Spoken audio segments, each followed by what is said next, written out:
نزلت كل المتبقي بالاسباتيولا.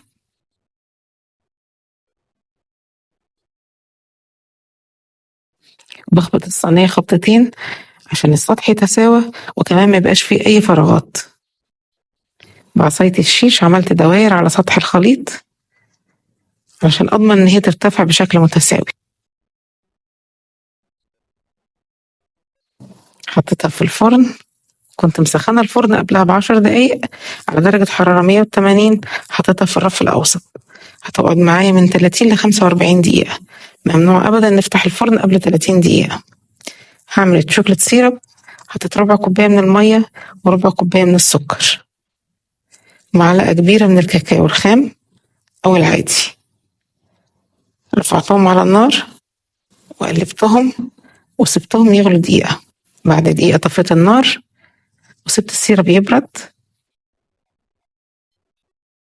بعد 45 دقيقة اختبرت الكيك بتاعتي بعصاية الشيش، خرجت من غير أي عجين.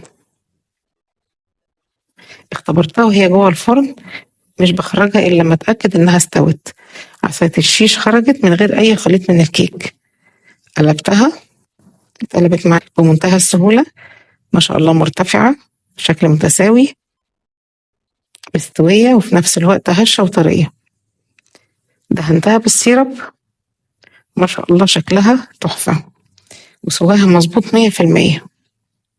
أهم حاجة وهي في الفرن متفتحوش عليها قبل نص ساعة، علشان أي هواء بارد بيوصل للكيك قبل نص ساعة بيسبب إن الكيك بعد ما بترتفع بتهبط تاني. ولما تختبروها اختبروها بعصاية الشيش وهي جوه الفرن، علشان لو لسه عصاية الشيش فيها عجين من الكيك تقفلوا عليها تكمل السوا. لو خرجت من الفرن ورجعتوا حطيتوها تاني هتهبط منكم.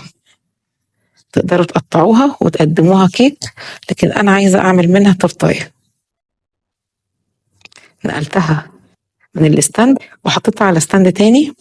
حضرت 100 جرام من الشوكليت أي نوع متوفر، حطيت عليه 50 ملي من الحليب اللي مدوبة فيه معلقة كبيرة من القشطة. حطيت في الميكروويف وكل 20 ثانية كنت بخرجه وأقلبه لحد ما دابت. الشوكليت دابت، ضفتها على الكيك.